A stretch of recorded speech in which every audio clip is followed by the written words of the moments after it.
हमें घर चाहिए, उसके लिए आंदोलन। डॉक्टर साहब, आपकी आज से पहले जो आपने बातें की उनका उत्तर मैं ले लूं रहमानी जी से। पहले जो पॉलिटिकल एस्पेक्ट था, आपने बहुत सारे उदाहरण बताए कि क्यों ये ऐसा लगता है कि ये टेरर सिंपथाइजर्स हैं, आपने जो कहा।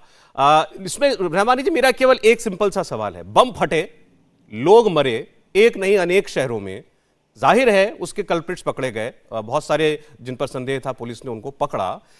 लेकिन हम ये देखते हैं कि उसी वक्त से जैसे पुलिस कार्रवाई शुरू करती है, ये शोर मचना शुरू हो जाता है कि ये पुलिस जो है निर्दोषों को, बेगुनाहों को पकड़ रही है। ये क्यों, अचानक क्यों? आपकी बात से मैं इतना सहमत हूं, उसमें कुछ लोग होते हैं जो निर्दोष होते हैं, बाद में अदालतें उनको बरी कर देती हैं। हाँ, उनके कई साल खराब होते हैं मुकदमों में, जेल में उनको रहना पड़ता है। लेकिन ये भारत के जुडिशियल सिस्टम पर एक सवाल हो सकता है। लेकिन किसी भी व्यक्ति को अगर वो आतंकवाद के आरोप में पकड़ा जा रहा है, कार्रवाई शुरू होने से ही निर्दोष साबित कर देना, यह कैसे उचित है? देखिए, दो पार्ट हो गए। पहली चीज तो ये हुई कि पहले से ही निर्दोष साबित कर देना। उसका कारण ये है, ये बात पहले 2009 में जिस वक्त चिदम्बरम साहब होम मिनिस्टर थे, उनके सामने उनसे इस पे बहस की थी। 98% रेट ऑफ इक्विटल है उस किस्म के लोगों का जो मुसलमान लड़के पकड़े जाते हैं।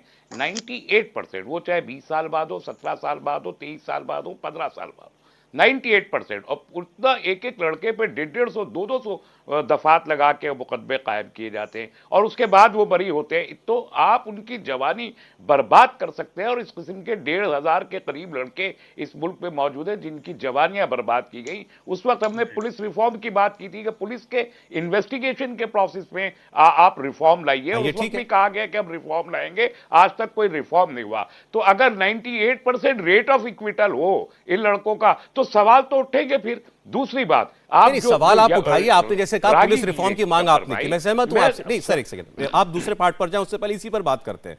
लेकिन इसका मतलब ये तो नहीं ना, जिसने बम फोड़ा, एक एक धमाके में 50, 100, 150, 200 लोगों की मौतें हुई, उस आदमी को ढूंढा नहीं जाएगा?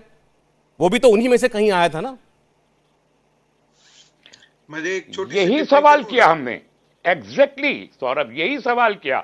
देखिए, मक्का मस्जिद ब्लास्ट हुआ, जिन लोगों को गिरफ्तार किया गया था वो तो बरी होके घर चले गए। सवाल ये बाकी रह गया कि फिर ब्लास्ट किसने किया था? मालेगांव का ब्लास्ट में वो गिरफ्तार होके लोग जो गए थे वो बरी हुए। अब साध्वी जी पे चल रहा है और साइकिल उड़ा रही। अब सर देखिए, ये कितना बड़ा सिलेक्टिविज्म है आपकी बात में। मैं आपको बताता हूं, अभी आपको बताता हूं कि इसमें आप कहां सिलेक्टिव हो रहे हैं। आपको मक्का मस्जिद ब्लास्ट के एक्विटल में तो आपको दिखाई देता है कि ये तो बहुत गलत हो गया। लेकिन आप खुद अभी कह रहे थे कि बाकी बॉम्ब ब्लास्ट के मामलों में, आतंकवादी मामलों में 98% एक्विटल रेट है। वो बिल्कुल ठीक है कि किसने किया, मतलब नहीं, जहां पर आरोपी मुसलमान हो वहां उसका एक्विटल बहुत अच्छा है, जहां आरोपी कोई और हो उसका एक्विटल खराब है। ऐसा कैसे हो सकता है? फिर आप बोलिए कि हाँ, उस केस में भी ये पुलिस रिफॉर्म होना चाहिए था, जुडिशियल रिफॉर्म होना चाहिए था। इक्विटल हो जाए तो हम उनको मजलूम मानेंगे, इक्विटल हो जाए तो मजलूम मानेंगे। मजलूम है, अभी हुआ नहीं है इक्विटल।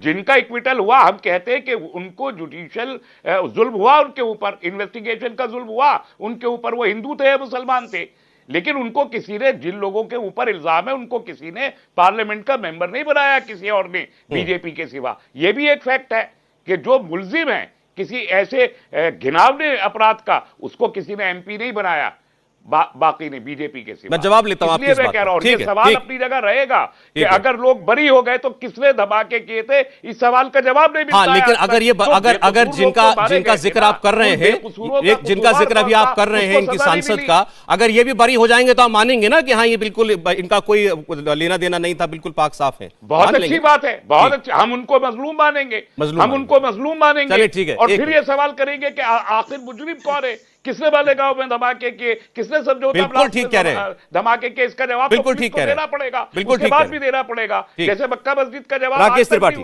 किसी ने दिया कि किसने धमाका किया था, तो पुलिस जवाब एक सेकंड, राकेश त्रिपाठी जी बोलिए। लेकिन मुझे दूसरी बात कहने दीजिए ना सौरभ। अच्छा, मैं ये कह रहा हूं कि फोर्थ फेज में 60 सीटें पोल को जा रही हैं। उसमें से 29 सीट्स पर मुस्लिम वोट जो है 25% से ज्यादा वोट है। आपको मालूम है समाजवादी पार्टी ने कितने टिकट दिए? सिर्फ 4 सीट पे। तो समाजवादी पार्टी खुद मुसलमानों से अपने आप को अलहदा करके इलेक्शन लड़ रही है, और ये इसी प्रोपेगेंडे की बुनियाद पर है जो प्रधानमंत्री जी ने आज किया। तो हमारा रिप्रेजेंटेशन भी कम किया जा रहा है, हमें लेजिस्लेशन में नहीं जाने दिया जा रहा। मैंने आपका एक मैसेज, एक ट्वीट मैंने पढ़ा था रहमानी साहब, जिसमें आप ये कह रहे थे कि यूपी के मुसलमानों को किसी एक पार्टी के फेवर में वोट नहीं करना चाहिए, हंग असेंबली के लिए वोट करो। तो आप तो खुद ही मान रहे हैं कि वो मुसलमान जो है एक तरफ जमा हो गए। आप मान रहे हैं ना कि मुसलमान एक तरफ खड़े हैं? नहीं, मैं ये नहीं मान रहा हूं। मैंने नहीं, एक तरफ खड़े का मतलब हाशिए पे खड़े, मार्जिनलाइज है। और यही मार्जिनलाइज्ड है या किसी एक के पीछे है, किसी एक पार्टी के पीछे? चलें इस पर आगे बहस करेंगे। राकेश त्रिपाठी जी, आपने सुना तस्लीम रहमानी साहब को, जब जब आपकी तरफ से आतंकवाद की बात उठाई जाती है, पलट करके तुरंत मालेगांव और साध्वी प्रज्ञा का जिक्र आ जाता है, जो अभी हुआ।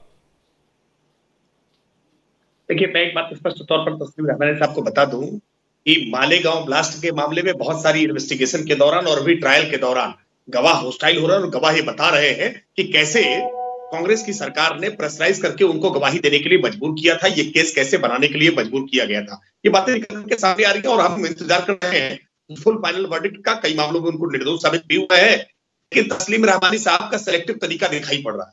ये कैसे मालेगांव ब्लास्ट और इनके लिए मक्का मस्जिद ब्लास्ट, केवल ये 2 ब्लास्ट इनको ध्यान में आ रहे हैं, बाकी दर्जनों सैकड़ों ब्लास्ट इस देश में हुए हैं। हजारों लोगों की जान आतंकवाद से गई है, जिसके पीछे इस्लामिक टेररिज्म साफ साफ दिखाई पड़ता है। उसको लेकर के इनके कान बंद हो जाते हैं, होठ सिल जाते हैं, वो तमाम इनको मासूम नौजवान दिखाई देने लगते हैं। और अभी उसमें एक्विटल की बात कर रहे थे। देखिए, ये भी सच्चाई है कि प्रोसिक्यूशन को सबूत इकट्ठा करने में बहुत समस्याएं आती है, क्योंकि बहुत सारे रहमदिल लोग, बहुत सारे दरियादिली रखने वाले लोग जो उनको मासूम बताने का काम करते हैं, वो इनके सबूतों को मिटाने का काम साथ साथ में करते हैं। कैसे लखनऊ में अभी पिछले दिनों में आतंकवादी पकड़ा गया था, कैसे आकर के पहले से काफी समय से रह रहा था। बहुत अच्छा हुआ कि उसके अप्पू जान ने इस बात को मना किया कि हम डेड बॉडी उसकी नहीं लेंगे। अगर यही स्पिरिट सबने रखी होती तो शायद इस देश से आतंकवाद का सफाया हो जाता, क्योंकि आतंकवादी सीमा पार करके सीधे अपने आप आता है, ब्लास्ट करता है और चला जाता है। ऐसा नहीं होता है, वो किसी न किसी घर में आकर के पनाह लेता है, कोई ना कोई उसका पनाह देने वाला होता है, कोई ना कोई उसका सिंपैथाइजर होता है। इस मामलों में पूरी कठोरता से, एक स्वर में सबको मुखरता से इसका विरोध करना चाहिए। इंडिया टीवी हर वक्त हर जगह डाउनलोड करने के लिए सर्च करें India TV news Google play store या ऐप स्टोर पर।